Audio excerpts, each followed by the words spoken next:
Hello guys, welcome to today's video. So today I have another Tern bike over here, which is a Link B8 disc. And here's a first impression review about this bike. Let's go.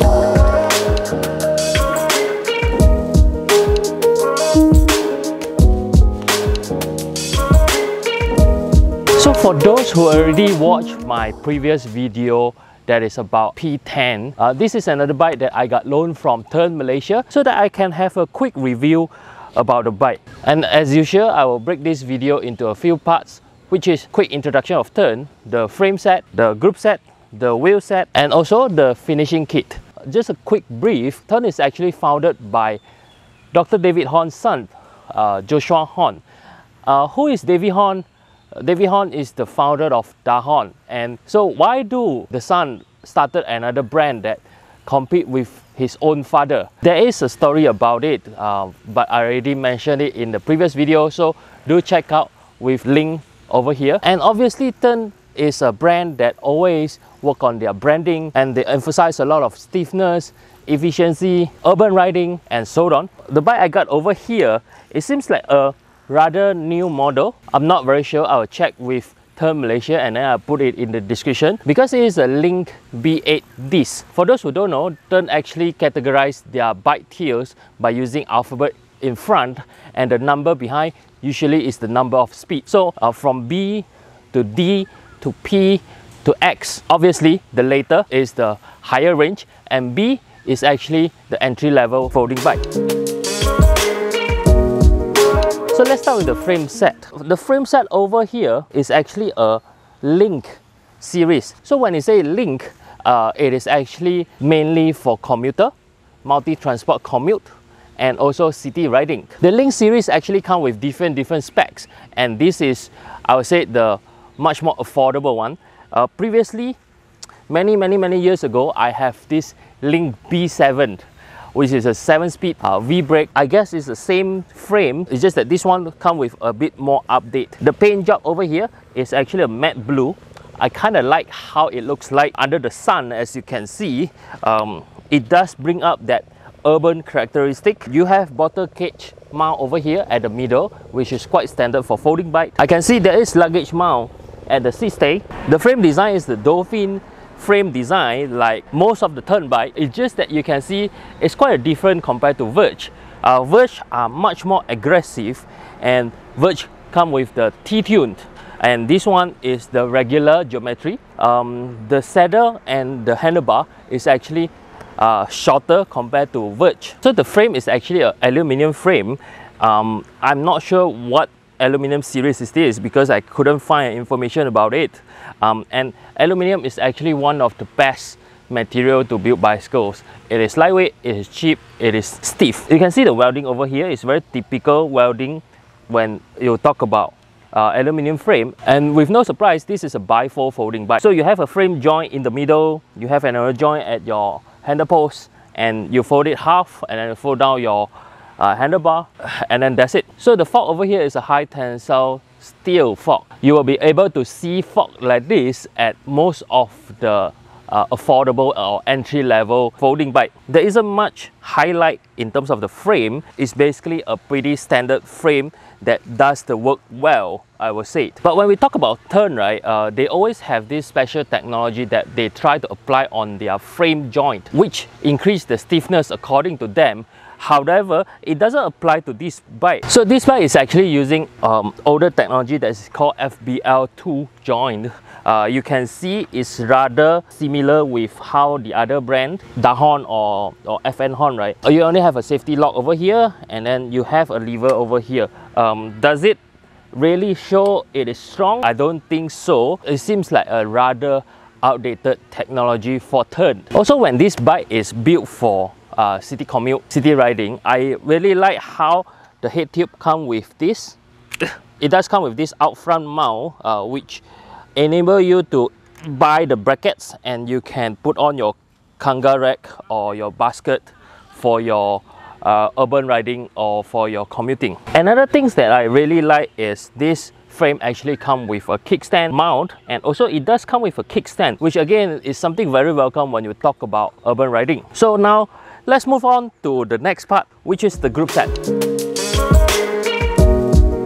So the group set over here, this is an 8-speed bike, as the name explains, B8 disc. You have Shimano 20TX, you have 8-speed cassette at the back. I like that it used cassette system instead of freewheel system. Many years ago, the B7 that I own was using the freewheel system. Crankset is a house brand, good enough for urban riding, nothing about performance. Square taper bottom bracket, very normal chainring with chain guard so that you don't get oil stain on your pants. Disc brake, caliper is a house brand, rotor is a house brand. Then the shifter is a twist shifter over here that Shimano used many years ago. You have a window that shows your current gear is very good for beginners. So you basically twist the shifter at your handlebar to shift. Nothing wrong with that when you are not at the performance side of riding. This thing works just as good. So the brake system, this is a mechanical disc brake. The caliper is a house brand, the lever is a house brand, the rotor I guess is a house brand as well. Does it work? Yes. So personally, I don't prefer mechanical disc because it actually doesn't perform as well as your rim brake. However, that is the performance side of me. When you talk about urban riding and city riding, you will need to expect when you're riding in the rain, and rim brake got no single benefit riding in the rain, while this brake got everything.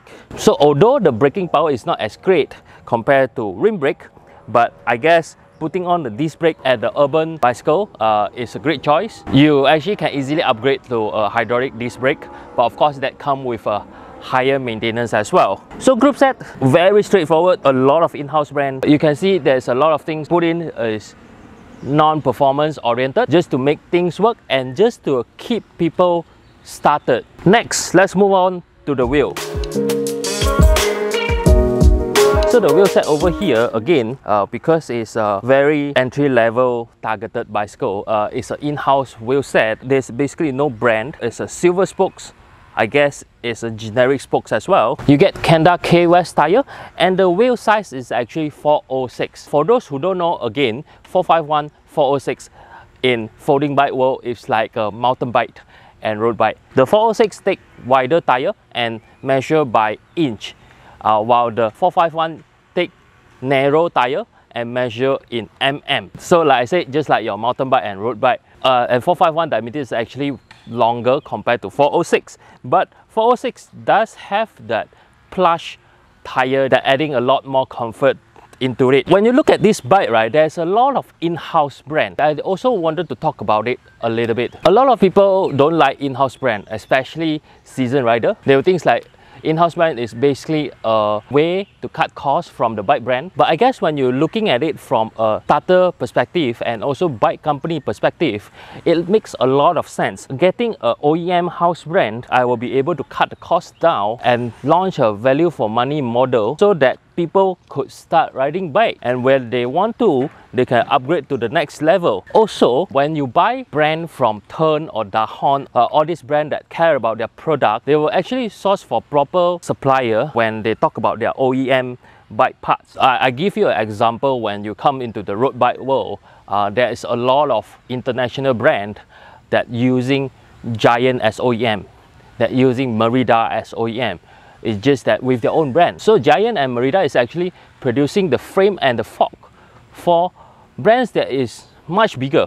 Is those OEM bad? I don't think so. And does that mean house brand is not great?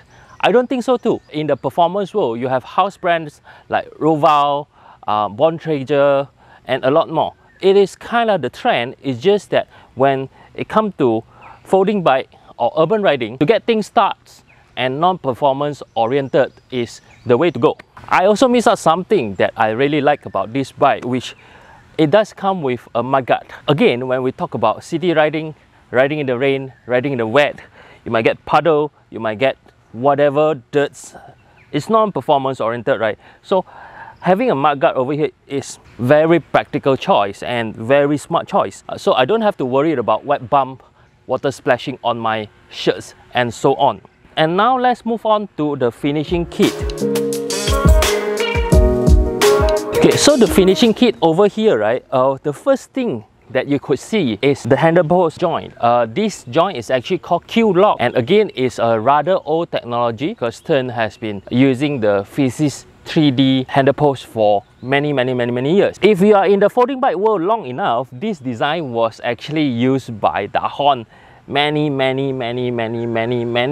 years ago. It says that this kind of lock actually adds stiffness compared to the recent year that internal locking mechanism. It's just that it is much heavy compared to that. What Tern do is actually they maintain this kind of lock for the entry-level bike. They evolved this locking mechanism into 3D Physis handle post. Seat post over here, 6061, super oversized. Saddle, very plush, very thick, and I guess it's suitable for newbie. Most of the people who started riding, they want a thick and plush saddle. Handlebar, pretty standard, 6061 aluminium. There is a quick release over here which allows you to adjust your handlebar rotation so that you can adjust your angle of your lever. So the grip over here is come from Biologic. Like I mentioned in the previous video, Biologic is an in-house brand that produce accessories or finishing kit for Tern. Also, as a city riding bike, you can see there is reflector at the back, reflector at the front, reflector at the wheelset,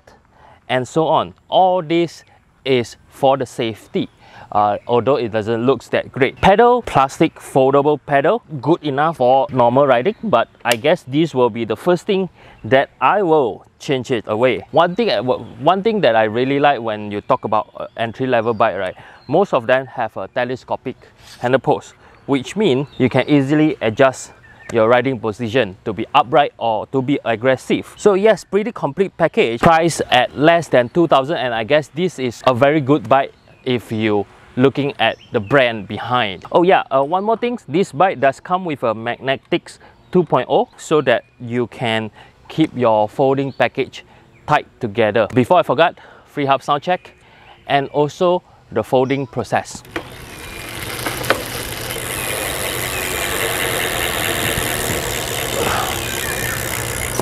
Oh, this bike is heavy.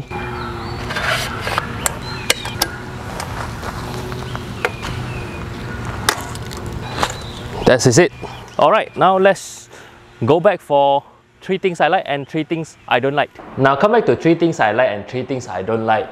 I will start from the things that I like first. First thing is definitely about the price. At less than 2,000 ringgit, this bike is actually a pretty decent folding bike that comes with a proper brand. For me, it is quite important, especially when it comes into folding bike, because you have more parts that might break, and you want a brand that ensure parts that the source are quality.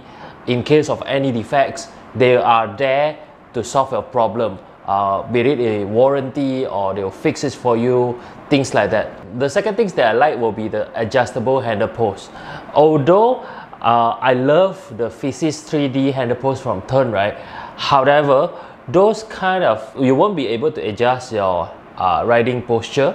You will have a very limited space in terms of adjusting the height of your handlebar. For this bike, it comes with a 2-piece adjustable handle post, and like I said, right, because it's very newbie or starter oriented, this is really something that good to have. You will be able to find your most comfortable riding posture with this bike. So the third things that I like will be the finishing of this bike, from using disc brake on an entry-level bike, the height labeling on the seat post, the front bracket mount, the mudguard, and so on. All this, you can see that Tern is trying to come up with a product that is very suitable for that particular niche, and at the same time it is very affordable to encourage people to start riding, and from there they don't have to worry about a lot of stuff. Yes, the finishing package of the whole bike are something that I really like. Now come back to the things that I don't like. So like I said, there's 2 sides of me. There's performance side of me, and also there's urban riding side of me. The first thing that I don't like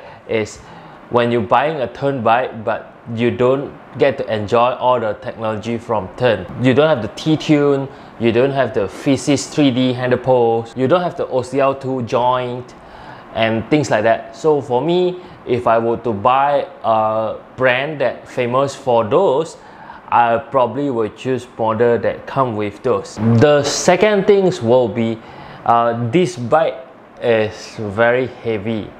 It's not only this bike, most of the folding bike are heavy when you compare to road bike. However, these bike are unusually heavy. I'm not sure the exact weight, but when I try to carry and doing the freehub sound check, I can feel it is like really heavy. So the only downside for the weight when you're talking about folding bike, right, is when you want to fold it up and put it in your car lah, so you can feel it lah. So the third thing will be, although I say this bike is a complete package, but if you compare to available option on the market, the component that's come with this bike are actually less competitive. At this price point, you have quite a bit of option at the market. You're only getting a 20 TX, and then you get a twist shifter, which is rather low end lah, I would say. And nowadays, even folding bike at 1,500 or 1,600, you might be able to get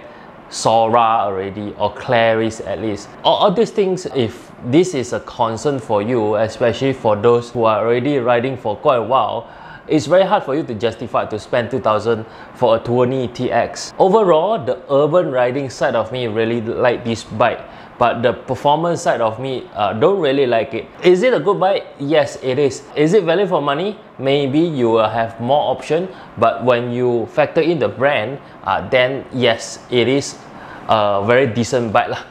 And I think that's all for today's video. If you like video like this, do subscribe to my channel and also hit the little bell icon so that you get notification whenever I upload a new video. Until the next one, bye bye.